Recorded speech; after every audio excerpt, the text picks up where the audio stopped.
Hello, science class में आपका बहुत बहुत स्वागत है। आज मैं आपको बहुत ही नन्ना मुन्ना सा एक टॉपिक लेकर के आया हूँ जिसका नाम है चुंबकीय फ्लक्स।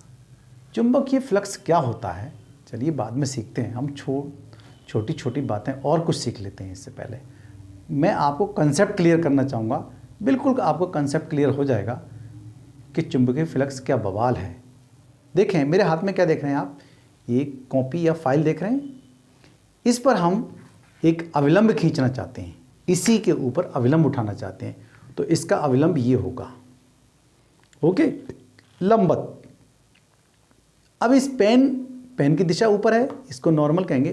तो इस पेन के और कॉपी के बीच में कितने अंश का कोण दिखाई दे रहा है आपको? 90 अंश का। तो चाहे ऐसे जाए तो नॉर्मल ही जाएगा भाई, ये तो बदल नहीं सकता।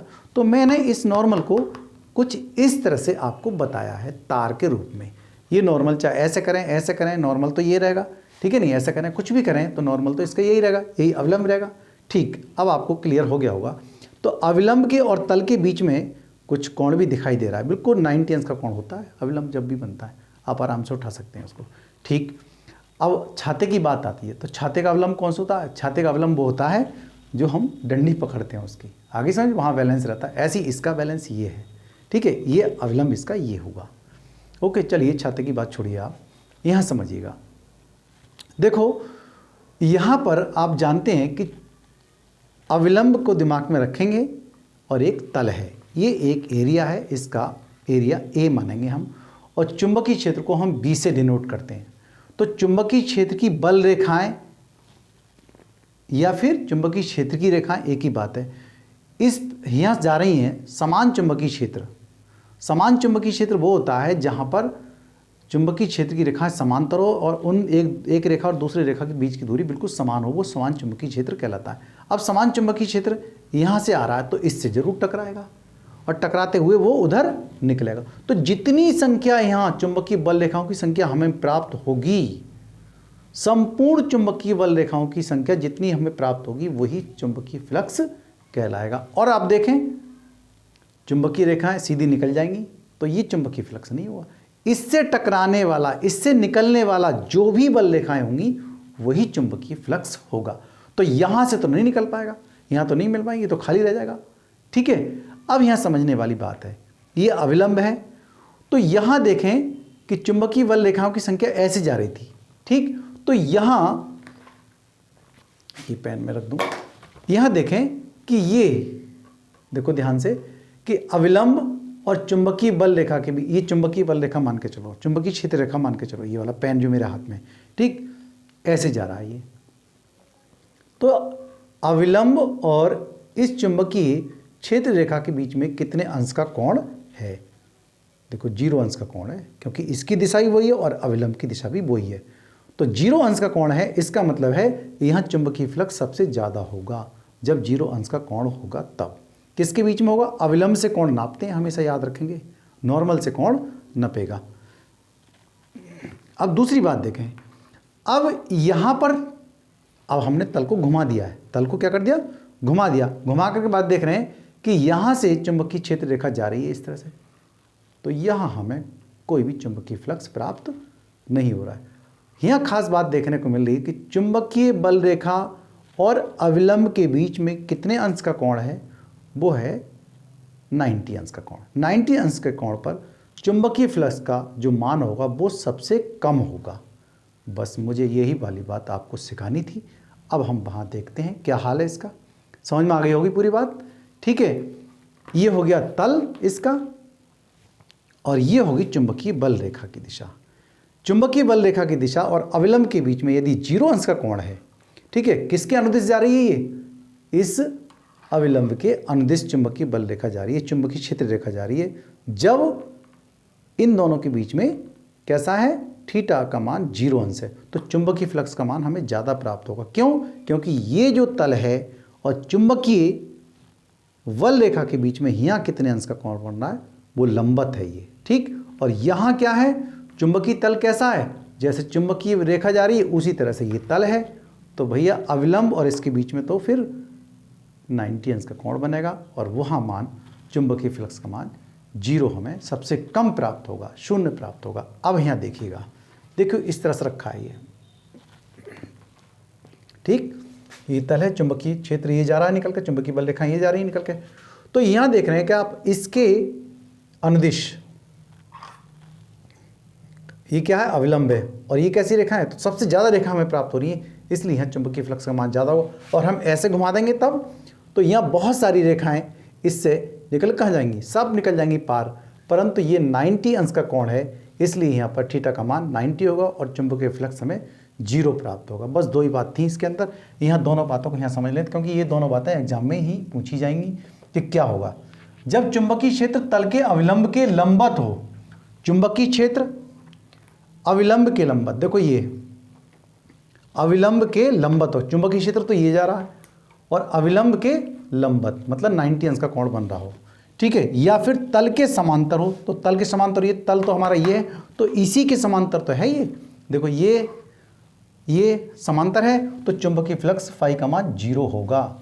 और दूसरी बात क्या है, जब चुंबकीय क्षेत्र तल के अविलंब के अनुदिश हो, देखो चुंबकीय क्षेत्र तल के अविलंब के अनुदिश, चुंबकीय क्षेत्र तो ये रहा और अविलंब ये रहा, तो उसके अनुदिश, अनुदिश का मतलब जैसे ये है वैसे ये है चुंबकीय बल रेखा की दिशा, ठीक, या फिर तल के लंबवत हो, या फिर तल, जो तल तो ये है, तो इसके बीच में कितने अंश का कोण बन रहा है, देखो यहां से देखा लंबवत हो, ठीक, लंबवत हो, तो चुंबकीय फ्लक्स फाई का मान अधिकतम होगा, ठीक, करेक्ट हो गई बात। अब मैं पढ़ लेता हूं क्या चीज है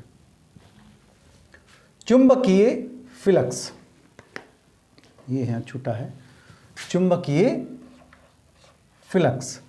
मैग्नेटिक फ्लक्स क्या है, किसी एक समान चुंबकीय क्षेत्र में स्थित किसी तल के लंबवत, किसी तल, ये तल हो गया, लंबवत गुजरने वाली, सारी की सारी गुजरने वाली संपूर्ण चुंबकीय बल रेखाओं की संख्या, कितनी संख्या इस पृष्ठ से निकल रही है, वही चुंबकीय फ्लक्स कहलाता है। उस तल का चुंबकीय फ्लक्स कहलाता है। इसे फाई से प्रदर्शित करते हैं। ओके, यदि चुंबकीय क्षेत्र की तीव्रता B, इसकी चुंबकीय क्षेत्र की तीव्रता B होगी, हम जानते हैं प्रबलता कितनी होगी, जो जा रहा है फ्लक्स निकल, यहाँ चुंबकीय क्षेत्र जा रहा है निकल करके, वो B हो गया, और इस तल का एरिया कितना हो गया A, तो चुंबकीय फ्लक्स कितना होगा, फाई बराबर B गुणा A होगा, अर्थात गुणनफल के बराबर होगा। भाई यहाँ से थोड़ी, ये थोड़ी गिनेंगे हम, चुंबकीय क्षेत्र की रेखा ये थोड़ी गिनेंगे, जब तो पार निकल गई ना ये, तो जो इससे संबंध होगी, जो इससे संबंध रखती है चुंबकीय क्षेत्र की बल रेखाएं और इसका एरिया, बल रेखाएं और एरिया के गुणनफल क्या कहते हैं हम, चुंबकीय फ्लक्स कहते हैं।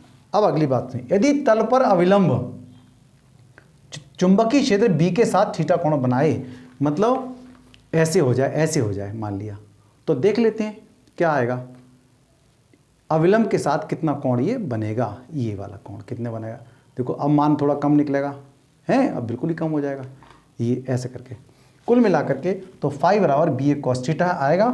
इस सूत्र को हम देखेंगे, इस सूत्र पे ही सवाल होगा कोई ना कोई। अब फाई बराबर बी ए कॉस थीटा आपको याद कर लेना चाहिए, सूत्र जरूरी है। चुंबकीय फ्लक्स का मात्रक वेबर या न्यूटन मीटर अपॉन एम्पियर होता है। ये एक मात्रक आपका ये रहा और एक मात्रक आपका ये रहा। एक नंबर में क्वेश्चन अलग से आ सकता है बहुविकल्पीय का, ध्यान रखिएगा। ये आपका ये पूरा एरिया, क्षेत्रफल को ए से लिख रहे हैं हम यहाँ पर, ठीक है। तो सवाल जो आएगा वो कैसा आएगा,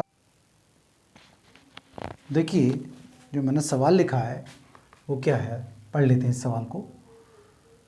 एग्जाम्पल, 0.9 मीटर स्क्वायर क्षेत्रफल वाली एक कुंडली को 2 × 10⁻² वेबर पर मीटर स्क्वायर के एक समान चुंबकीय क्षेत्र में रखने पर कुंडली से बद्ध चुंबकीय फ्लक्स कितना होगा।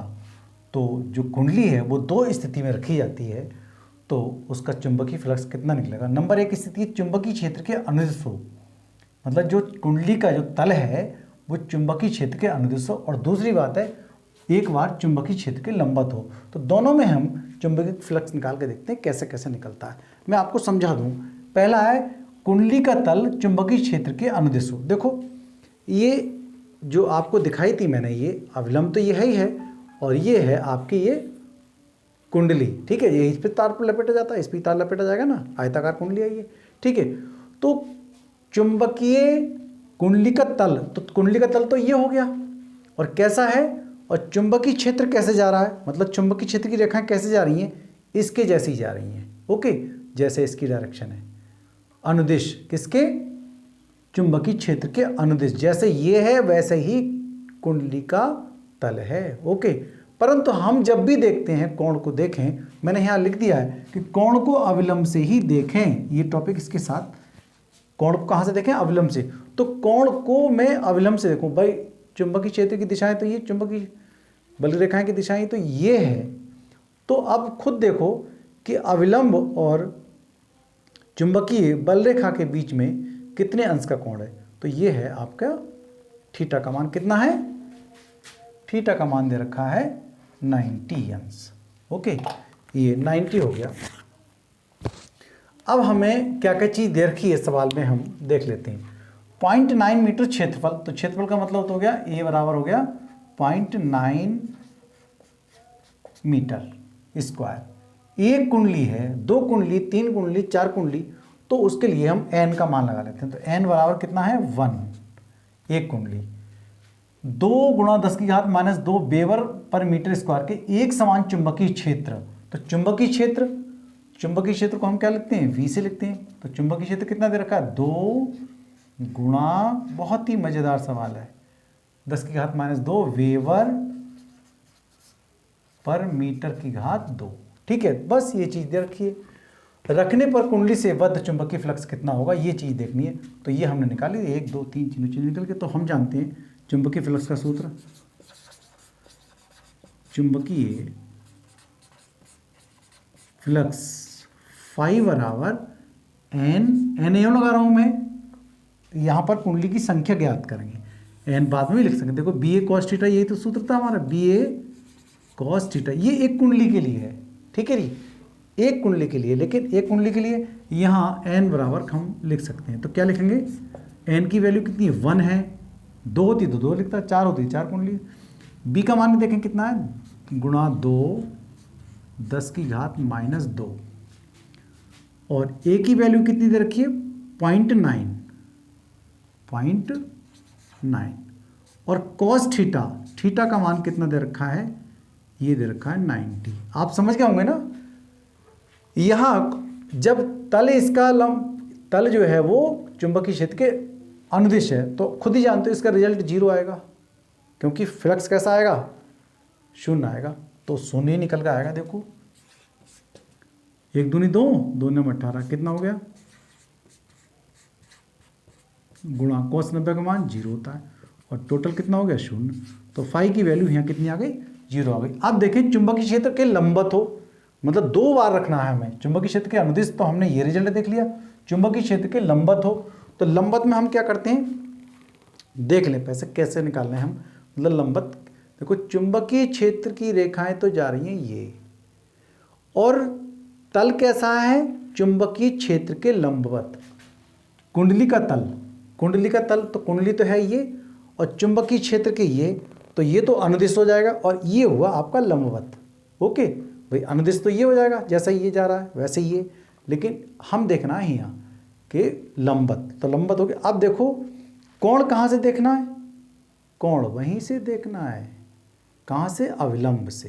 तो अविलंब कैसा है, जैसे ये जा रहा है वैसे ही अविलंब। जब भाई ऐसे तो निकल रहा है, मैं निकाल तो नहीं पा रहा हूँ यहाँ से, पेन को निकाल ही तो नहीं पा रहा हूँ, लेकिन पेन ऐसे निकल कर आएगा निकालना चाहेंगे तो दोनों के बीच में कितने अंश का कोण है, यहाँ देख लो चाहे। देखो यहाँ चुंबकीय बल रेखाओं के बीच में और अविलंब के बीच में कितने अंश का कोण है, दोनों बराबर, मतलब 0 अंश का कोण है। तो यहाँ थीटा की वैल्यू कितनी रखूँ मैं, 0 अंश। निकालो सवाल वही, फाई बराबर n/BA cos थीटा। बहुत मज़ेदार सवाल है, बस 2 ही टेक्निक है यहाँ समझने की, आप समझ गए होंगे अच्छे ढंग से। जब भी कोण को निकालें तो तल का जो अविलंब है वहाँ से कोण निकलना है, ठीक है। भाषा तो आप समझ ही गए। n का मान 1, b की वैल्यू दे रखी है 2, गुणा 10⁻², और a का मान है 0.9, और गुणा cos थीटा की वैल्यू दे रखी है 0, और फाई बराबर होता है 2 × 2 और 2 9 18 हो गया, ठीक है। और ये cos 0 की वैल्यू हम जानते हैं पहले से ही, वो होती है 1। तो फाई की वैल्यू कितनी हो गई, 18 × 18, 1.8 × 10⁻² वेबर ये होता है चुंबकीय फ्लक्स का मात्रा, वेबर। वही मैंने लिख दिया। देखो अनदिश था तो फाई चुंबकीय फ्लक्स 0 निकल का आया, चुंबकीय क्षेत्र के लंबा था तो कितना आ गया, फाई का मान सबसे ज़्यादा है, अधिकतम आया। ठीक है, अधिकतम आता है। अब मैं जरा एक अगला सवाल बताऊं, कोई और भी हो सकता है। मान लिया ये तल है, ये लूप है ये, ठीक है, कुंडली है, कुंडली क्षेत्र से, मान लो क्षेत्र ऐसे जा रहा है आपकी, ऐसे तो कुंडली घूम गई इतनी, मान ली कुंडली ऐसे तो घूमेगी ऐसे करके ये, तो कुंडली क्षेत्र तो चलेगा ऐसे ही, बल रेखाएं चलेंगी, लेकिन कुंडली ऐसे घूम गई तो क्षेत्र से तल के बीच में कितने अंश का कोण है, देखो मेरी उंगली यहाँ चल रही है, कितने अंश का कोण होता है, देखो तल और पेन के बीच में देखो कोण कितना है, 30 अंश का है मान लिया। तो हम कोण कितना देखेंगे, देखो यहाँ देखो ये कोण दिखाई दे रहा है आपको, ये कोण 30 अंश का है, दे रखा है। लूप और क्षेत्र के बीच का कोण कितना, 30 अंश का दिया है, देखो बार बार बोल रहा हूँ मैं।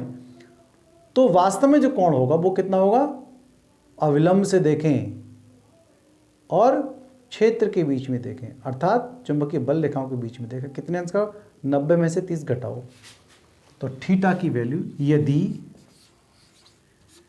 तल, लूप, तल, कुंडली व क्षेत्र, क्षेत्र का मतलब चुंबकीय क्षेत्र के बीच में कोण कितना दिया है, 30 अंश दिया है, ऐसे दिया होगा, थीटा का मान नहीं, 30 अंश दिया है, थीटा ही बोले, तो ये अलग से सवाल हो गया भाई, इससे हट के सवाल है, कभी इसी में जोड़ना शुरू कर लें। तो क्या हो जाएगा, तो थीटा की वैल्यू निकालें हम, 90 में से 30 घटाएं तो कितना निकल का आएगा, 60 निकल का आया। ठीक है, अविलंब से नापते हैं, ध्यान रखें, नापना हमारा अविलंब है। तो फाई की वैल्यू निकालना चाहेंगे, फाई की वैल्यू हमारे पास ये निकली हुई है ही, कोई बात ही नहीं है। तो कॉस कितना लगाएं, 60। ऐसा हो सकता है, मतलब सवाल कोई और भी आ सकता है, ऐसा है। 2 9 18 काट दें इससे तो कितना हो जाएगा, 0.9 गुणा 10⁻⁻2 वेबर।